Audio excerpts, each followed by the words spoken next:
Every investor, whether you're a seasoned pro or just getting your feet wet, faces the exact same puzzle.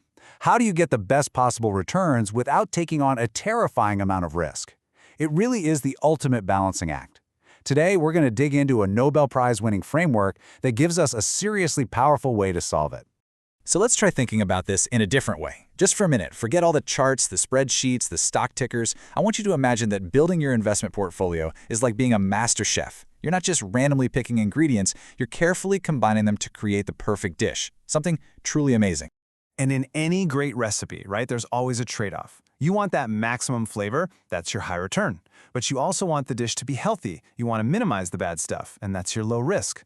The whole game is finding that perfect, delicious, sustainable balance.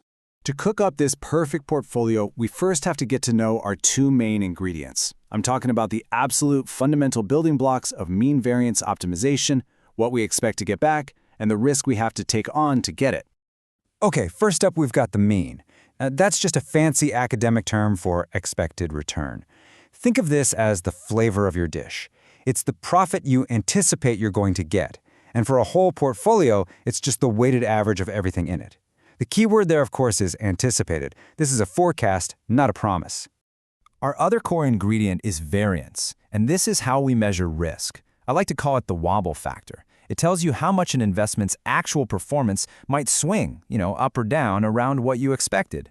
A high variance means a huge range of possibilities, from incredible gains all the way to heartbreaking losses, which is exactly what makes it such a great way to measure an asset's real risk. Now, here's where it gets really interesting. You might think that a portfolio's total risk is just, the average risk of all the assets inside it. But nope, it's not nearly that simple.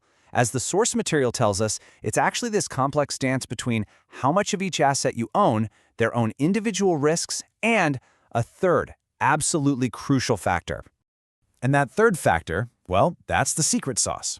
This is the ingredient that takes a simple mix and turns it into a gourmet meal. I'm talking about correlation.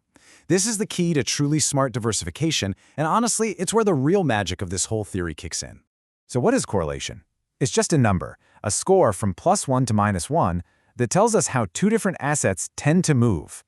A +1 means they're basically holding hands, moving in perfect sync. A -1 means they're polar opposites. When one zigs, the other one zags. Let's jump back to our recipe analogy. Some ingredients are super similar, right? Like sugar and honey. They're both sweet, they basically do the same job in a dish. If you add more of both, you just get a sweeter dish. These are like assets with a high positive correlation. They move together. But then you have other ingredients that create balance, like in a sweet and sour sauce. The sweetness from the sugar and the tartness from the vinegar, they work against each other to create a much more complex, balanced flavor. These are like assets with low or negative correlation. They don't move in lockstep, and for an investor, that can be unbelievably powerful. And here it is, the big aha moment.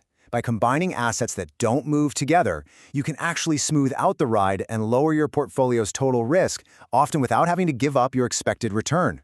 The source material nails it when it says, lower correlations between assets provide greater diversification benefits. This idea is famously called the only free lunch in finance. All right, so we've got our ingredients, risk and return, and we have our secret sauce, correlation. Now it's time to open up the cookbook and actually find the collection of all the best possible recipes. This leads us right to a core concept called Markowitz efficiency. A portfolio is called efficient if it's basically perfect. What that means is there is no way to get a higher return for that same amount of risk, and there's no way to get less risk for that same amount of return. It is, by definition, the optimal mix. You can't do better. And this graph shows the idea perfectly. When you plot out every single one of these efficient portfolios with return going up the side and risk along the bottom, they all line up on this beautiful curve. And that curve is called the efficient frontier. Any portfolio recipe on this line is a winner. Any recipe below it, well, it's just not as good. Okay, this is a fantastic theory. It really is. But how does it actually work in the real world? The one with rules and limitations. To take this from the cookbook into our actual kitchen, we have to apply some practical constraints. So, rule number 1 is the budget constraint. Pretty simple. All your ingredient percentages have to add up to 100%. You can't allocate 110% of your money. Rule 2, for most of us anyway, is no short selling. All that means is you can only invest money you actually have. And of course, you can layer on other custom rules too, like limits on certain industries or whatever else you need. Just think about this for a second. You could have dozens, maybe hundreds of potential investments to choose from. Each one has its own risk, its own return, and its own correlation to every other asset. Finding that one single perfect portfolio on the efficient frontier that meets all your goals and follows all your rules, that is a massive puzzle. It's going to take some serious computational horsepower to crack it. And that horsepower has a name: quadratic programming. Don't let the term scare you. It's just the mathematical engine that makes this entire theory work in practice. You feed it all the data, all the risks, returns, correlations, and all your rules, and it crunches the numbers and solves that giant puzzle. It finds the one portfolio with the absolute lowest risk for the return you're aiming for. So what's the big picture here? Let's wrap this up. First, remember that all investing is a strategic trade-off, a balance between the flavor of return and the healthiness of risk.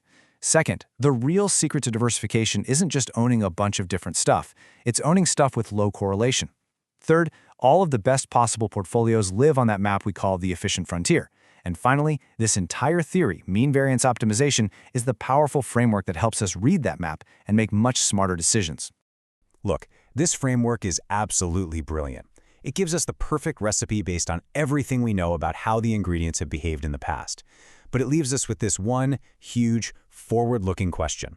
How in the world do we find the right ingredients and predict how they'll behave together for a future that is, by its very nature, completely unpredictable?